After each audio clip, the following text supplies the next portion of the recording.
Hi friends, कशा आहात सगळे? मस्त मजेत ना? तुम्हा सर्वांना नवीन दिवसाच्या नवीन शुभेच्छा. मी सकाळी सकाळी खिडकीमधून शूट घेतलेलं बघा, हे आमच्या मागच्या साईडचं. तर हे किती छान दृश्य दिसतंय पहा. तुम्हाला सगळ्यांना आनंदात आजचा दिवस जाओ, भरभराटीचा जाओ हीच अपेक्षा. आता इथे माझी लगबग चाललेली आहे सकाळच्या नाश्त्याची आणि उपीटच मी करणार होती थोडक्यात सगळ्यांसाठी. तर रवा मस्त भाजून घेतला, त्याच्यानंतर मस्त फोडणी घातली त्याला. कांदे आणि मिरची, थोडंसं मोहरी, कढीपत्ता, पाणी घालून उकळी येऊन द्यायची मस्त. आणि उकळी आली की त्याच्यामध्ये रवा मिक्स करायचा भाजलेला. आणि मस्त थोडीशी मी हळदसुद्धा टाकते, छान लागतो त्याच्या, मला आवडते हळद. हळदीने मस्त लागतं थोडंसं उपीट, मला आवडतं हळद घातली की खायला उपीट. आणि कलरही छान वाटतो, एकदम पांढरा शुभ्र वाटत नाही उपीट, छान वाटतं. तुम्हाला कसा आवडतो मैत्रिणींनो मलाही सांगा. हे पहा मस्त दिसते की नाही उपीट. आणि ते बघा दुपारी स्वराली. कशा आहात तुम्ही? मी आता अभ्यास करत आहे. त्यामुळे तुम्हाला दाखवते. मम्मी मला अर्ध घेऊन लिहून देते. सुरुवात करून देते बाळाखरी. आता मी करणारच आहे स्लो व्हिडिओ. तर माझा भाऊ मला व्हिडिओ नाही करू देते यूट्यूबवर टाकायला. आणि तर इथे थोडंसं मी दुपारी फ्री होते, म्हणजे 11:30-11च्या दरम्यान. आणि त्यावेळी मग मी कोरफड वगैरे काढून घेतली, मला केसांना लावायची होती त्यासाठी. आणि केस खूपच ड्राय, म्हणजे एकदमच ड्राय झालेत आणि काहीच म्हणजे त्याच्यात राहिलेलं नाही आहे, असे एकदम टवटवीत दिसत नाही आहेत केस. आणि मी धुते पण 3-4 दिवसातून एकदा, त्याच्यामुळे मग एकदमच खूप सुकावून जातात ते केससुद्धा. तर थोडंसं कंडिशनिंग करण्यासाठी मी केसांमध्ये ॲलोवेरा लावते. तर पहा इथे मी आणले ते होते 4-5 पानं त्याची तोडून, आणि मस्त चाकू घेऊन त्याचा गर काढायचा, दोन्ही साईडच्या कडा काढायच्या आणि आतला गर जो आहे अशा पद्धतीनं काढून घ्यायचा. एकदम आपण सकाळी सकाळी अनुशापोटी जरी हा गर खाल्ला ना, तरी आपल्या म्हणजे जो काही बद्धकोष्ठता असते किंवा कोणाला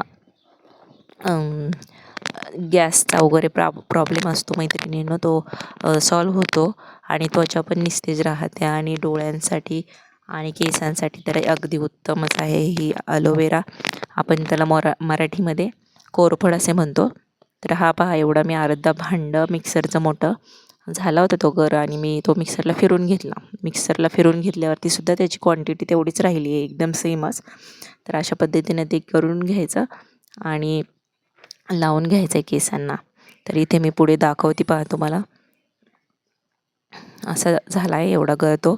आणि मी दुसऱ्या दिवशी सकाळी मग परत हे लावताना शूट केलं. मी रात्रभर ते तसंच ठेवून दिलं वरतीच, फ्रीजमध्ये न ठेवता. आणि दुसऱ्या दिवशी आंघोळीच्या आधी ना मस्त केसांना कंडिशनिंग म्हणून हे लावून घेतलं. त्याच्या अगोदर थोडं तेल लावा मैत्रिणीनं तुम्ही. मी लावून घेतलं होतं आधीच, त्याच्यामुळे लावलं नाही.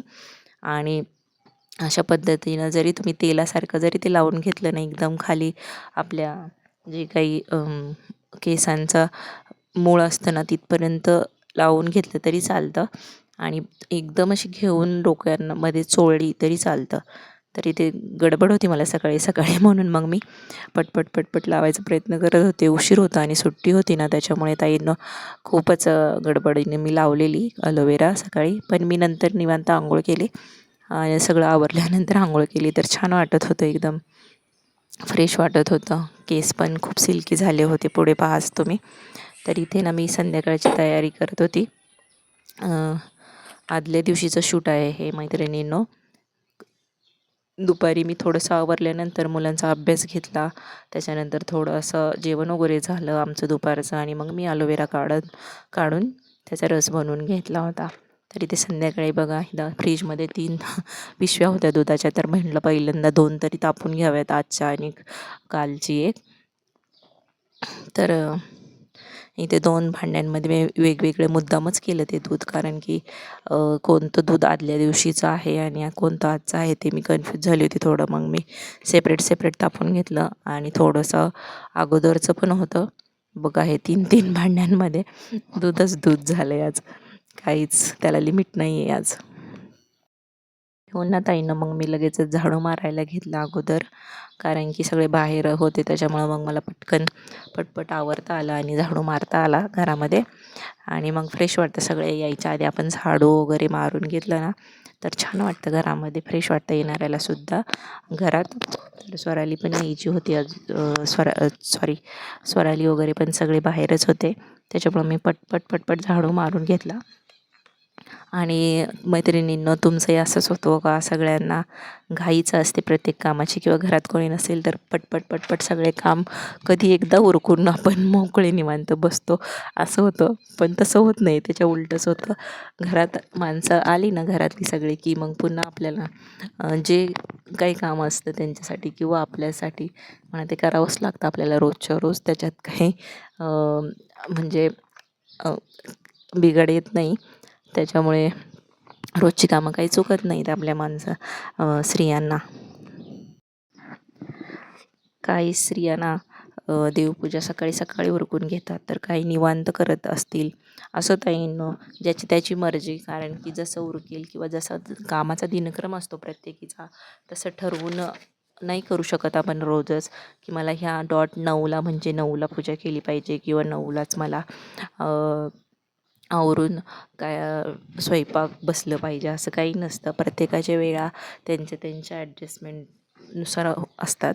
त्याच्यामुळे जास्त टेन्शन न घेताना देवपूजा वगैरे आपल्याला जमेल तशी करा. त्याच्यात काही फिक्स असं नसतं रुटीन सगळ्यांचंच. मला तरी असं वाटतं सगळ्यांना दिवसात चांगलं जाऊ. आणि परत मग मी दुसऱ्या दिवशी ते केस धुण्याच्या अगोदर सांगते ताईंनो, केस पहा माझे इथे कसे झाले होते, एकदम असे ऑइली झाले होते आणि खूपच असे ड्राय वाटत होते माझ्या हातांना. तरी हे दिसता ते चांगले, पण एकदमच ऑइली झाले होते आणि घाणसुद्धा खूप झाले होते. तर कसे दिसतात ते पहा. हे येऊन गेले लगेचच कॅमेरा चालू होता म्हणून.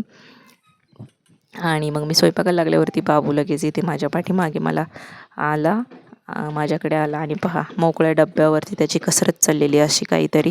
तर मला भीती वाटते, मुलं अशी काही डब्यांवरती वगैरे चढून काही घेत असतील किंवा चढत असतील ना, तर घसरण्याची खूप शक्यता असते. एकतर फरशा खूप घसरड्या आहेत आता घरांमध्ये, त्याच्यामुळं काळजी घ्या ताईंनो. तुम्ही पण अशी लहान मुले असतील ना तुमच्या घरी, तर नक्की काळजी घ्या. आणि मी लगेचच इथं स्वयंपाकाला लागली. दूध तापवून घेतल्यानंतर एकीकडे भात ठेवला, भाजी ठेवली आणि ती लगेच भाकरीसाठी पीठ मळून घेतलं. तर पहा माझ्या भाकऱ्या मी कशा करते. थोडं पाणी घालून पीठ मळून घ्यायचं ताईंनो, म्हणजे जास्त होत नाही पाणी, अंदाज चुकत नाही आपला. सर्वांना सवय असते रोजची, ज्याच्या त्याच्या सवयीनुसार करत असतात. पण माझा एक अंदाज सांगते मी तुम्हाला. आणि मला भाकरी खूप म्हणजे खूप लहानपणापासून येतात करायला. एक म्हणजे साधारण मी 3री-4थीपासून भाकरी करायला शिकली आहे. ते पण माझ्या मामीने शिकवलेलं मला करायला भाकरी. आणि पुण्यात असूनसुद्धा आमची मामी ना चुलीवरती भाकरी करायची, तर मला खूप म्हणजे त्याचं अट्रॅक्शन होतं की मलाही यायला पाहिजे, आणि ते सुद्धा चुलीवरती. असं नाही की मी मोठी झाल्यावरती शिकली आहे प्रॉपर, असं काहीच नाही आहे. स्वयंपाक एवढा काही जमत नव्हता मला, पण भाकरी मला खूप अगोदरपासून यायच्या. ह्याचं मला खूप म्हणजे एक चांगलं वाटतं आणि खूप म्हणजे आनंद पण होतो की आपल्याला जमतं आहे ह्या सगळ्या गोष्टी. कुठेही करायला सांगा, इथं चुलीवरती करा, गॅसवर करा, कुठेही जा. जी गोष्टी आपल्याला येते ना ताईनं, ती लपवून न ठेवताना सगळ्यांना सांगत जा, सगळ्यांना दाखवून देत जा की मला ही गोष्ट येते आहे.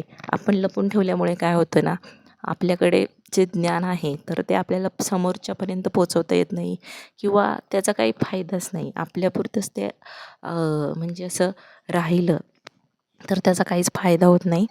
आणि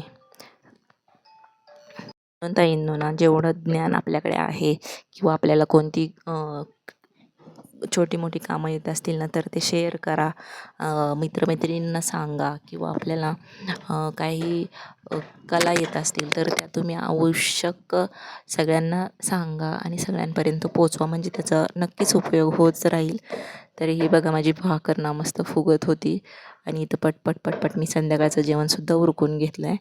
आणि तुम्हाला दुसऱ्या दिवशीचं मी माझे केस दाखवते किती म्हणजे फरक दिसतोय. इथे बघा किती फ्रीजी झाले ते आणि एकदम मोकळे मोकळे आणि सिल्की झाले होते. एक एक केस मोजावा ना असं झालं होतं माझे केस. मस्त वाटत होतं. मी व्हिडिओ करायचं ट्राय करत होती, पण इथे आमचे छोटे बाबूराव मध्ये मध्ये येत होते आणि मला काही व्हिडिओ करू देत नाही. तर सॉरी त्याबद्दल. मग असेच दाखवलं मी थोड्यात आणि आदल्या दिवशी आमच्या घरात ना खेकडे आणल्या होत्या खूप वर्षांनी. तर हे मी तुम्हाला छोटंसं त्याचा क्लिप दाखवते. कोणाला आवडतात मला नक्की सांगा खेकडी किंवा खेकडीचा रस्सा वगैरे प्यायला. सर्दीसाठी पावसाळ्यामध्ये वगैरे खूप छान असतं. कफ वगैरे ह्याने जातो. एकदम आरोग्यासाठी चांगला आहे. तर पावसाळ्यात मिळतात तर सर्वांनी आवर्जून खावेत. मला तरी वाटतं असं. तुम्हाला काय वाटतं मैत्रिणींनो? नक्की सांगा मला. आणि पुन्हा एकदा बघा हे छान छान असं दृश्य डोळ्यांना पाहिलं की ना दिवस खूपच सुंदर जातो आणि खूप आपल्याला दिवस